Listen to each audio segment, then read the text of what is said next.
In this video, we're going to be pairing up an RTX 5090 with the tablet. And this might sound a bit crazy, but the tablet we have here, which is actually a 2-in-1 from ASUS, is the all-new ROG FLOW Z13, and it's powered by the AMD Ryzen Ai Max Plus 395. And with this setup here, I've been able to play absolutely everything at 4K maxed out over USB 4. As you can see here, we're using a USB 4 dock connected to the FLOW Z13 with that RTX 5090 from Zotac.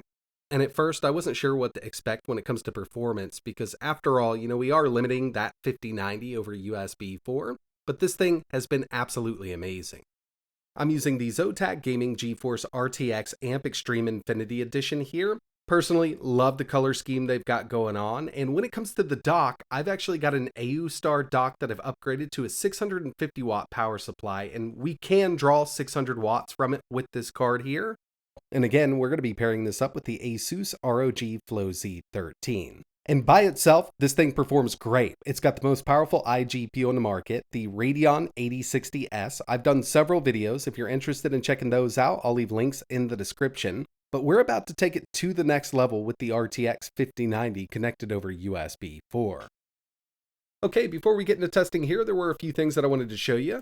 As you can see, we've got the AMD Ryzen Ai Max Plus 395 with the built-in Radeon 8060 GPU and 40 CUs. By itself, this thing's a great performer. I've done several videos. We've tested at 65 watts and even up to 90. It's the best iGPU on the market, most powerful that we've seen. But since we've got USB 4 here in dock mode, I can connect something like this. But with this chip here, we've got 16 cores, 32 threads. And just by itself on the CPU side of things, this is one of the best performing mobile chips on the market. The ROG FLOW Z13 that I have here has 32 gigs of RAM at 8,000. We've still got access to the 8060 Si GPU, but of course we're not going to be using that because we've got that RTX 5090 connected here with 32 gigs of GDDR7. Now, real quick, if I open up GPU-Z, I'll show you what we've got going on with this dock. Now, let me put a load on it. We're running at PCIe X4 4.0. Usually with these USB 4 or Thunderbolt 4 docks, we're at X4 3.0. But obviously, this card is PCIe X16 5.0. It's going to run much faster in a desktop setup like that. But so far, I've actually been seeing some really good performance. And to give you an idea, this dock can provide adequate power. We'll go ahead and run. The GPU, just with Furmark running, is pulling 600 watts here. We've got a 650 watt power supply. I personally don't think the power supply is going to last long, but just seeing that it can provide 600 watts here, it's pretty awesome. I mean, we're maxing this thing out. And the last thing here, with the Max Plus 395, we're going to be running up to around 80 watts. From Armory Crate, we've got a few modes, but I usually use manual mode. And we're going to go up to, we'll just go max this thing out. So we can get the maximum performance. Actually, we're not going to have a boost. We're just going to do up to 80. It still might boost a little more. As soon as we apply this, we can get 80 watts to the CPU on this thing. I'm pretty excited to show you how this thing performs. So we're going to jump into some gaming and then we'll take a look at some benchmarks and then obviously move back into some more games running on this device. The first game I wanted to test here was God of War Ragnarok. And by the way, we will move back over to the game capture when we get into benchmarks and more gaming. I just wanted to show you this running straight up. 4K Ultra, no DLSS, no frame generation. This is running great, but obviously if we had this RTX 5090 in a desktop with an X16 slot, we'd be seeing much better performance. And the CPU here with the FLOW Z13 isn't holding us back. We've got 16 cores, 32 threads. It's that Max Plus 395. It's on par with some of the higher end desktop CPUs, but it's a mobile variant. What's really holding us back here is that USB 4 connection. But either way, I mean, we're still seeing over 90 FPS 4K maxed out with this game.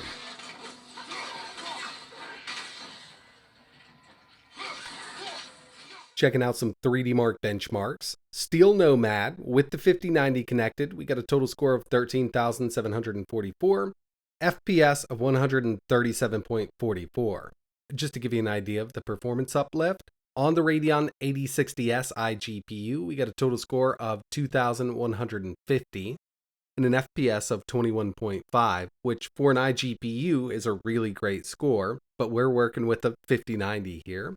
I also ran Time Spy with the 5090, 21,917, just on the built-in Radeon 8060S, 11,161. And it does look like being connected over USB 4 is cutting us down big time over there on that 5090, because the graphics score looks low for what we've got. But obviously, we are adding more GPU performance, and these are synthetic, so now it's time to move over to some more real-world gaming. I wanted to throw at least one fighting game in, so I went with Mortal Kombat 1, and to tell you the truth, I've actually never ran this game like this. We're at ultra high settings with ray tracing on, no DLSS, we don't need anything like that for it. Got a couple dips down to 59, but that's normal. You know, when you first start up a stage in this game on basically any system, you'll get a few dips here and there. But overall, it's running really steady, and it looks amazing with ray tracing on.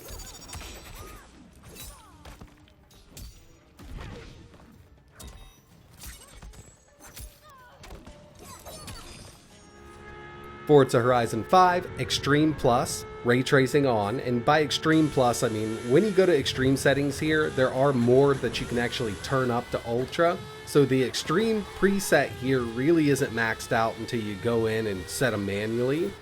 But either way, we've got this game maxed out at 4K, we're over 90 FPS on average.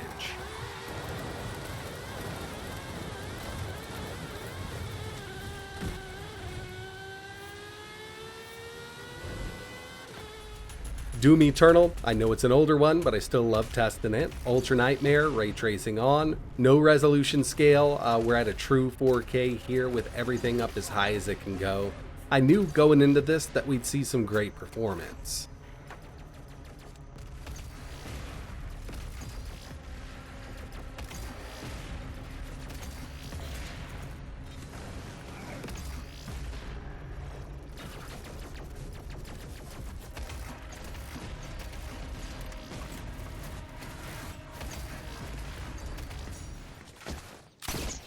Just wanted to throw it in there. We've got Fortnite, 4K, Epic, I mean maxed out here. I did go down to 1440 just to see what would happen, and we're seeing around the same kind of frame rate there, so it just kind of goes to show you USB 4 is that real bottleneck here with this system.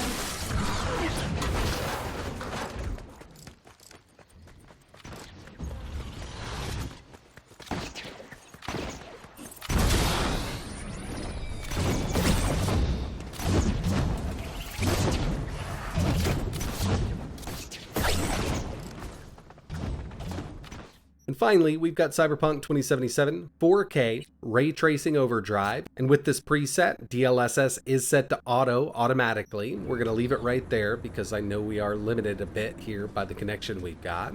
But yeah, I mean, not too bad. I could definitely see this getting a lot more over PCIe X16. I'm not complaining right now. I mean, it's running pretty well. We're over 60. Ray tracing overdrive does look great, especially at night. When it's raining, obviously a lot of the videos you see, it's raining, everything looks wet. But with this setup here, we're seeing an average of 72 FPS. Now, there's a lot more that we can get out of this with a 5000 series card. We've got multi-frame generation from NVIDIA, and we're gonna go ahead and enable it. I do need to reboot the game, but we're going to leave it at ray tracing overdrive and just turn some frame gen on. And now we're well over that 72 FPS average with no frame gen. I've got the DLSS frame gen set to X4 right now. Looks great like this, and with this newer frame gen technology, it's something that I do like to use on lower end systems. Of course, if you look at the little details while you're moving and everything like that, you might see some glitches here and there. But when you're playing the game and having fun, nothing like that's really noticeable, at least to me.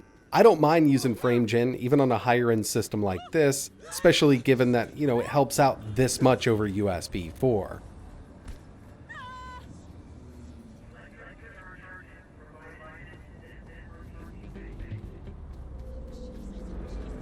So overall, yeah, this definitely works out. Would I recommend running out to buy a Flow Z13 and an RTX 5090 specifically for a setup like this? Of course not. I would go with something much lower end if you needed an eGPU with this. But if you don't mind playing at 1080 and 1200p, The 8060S iGPU in the Z13 is more than enough. And again, I've got several videos. I'll leave links for those in the description. But, since I had these parts, I figured we'd go ahead and put them together. And yeah, it does work. Is it worth doing? Probably not. But that's going to wrap it up for this video. If there's anything else you want to see running on the Z13 all by itself or the RTX 5090 in a more powerful system, let me know in the comments below. And like always, thanks for watching.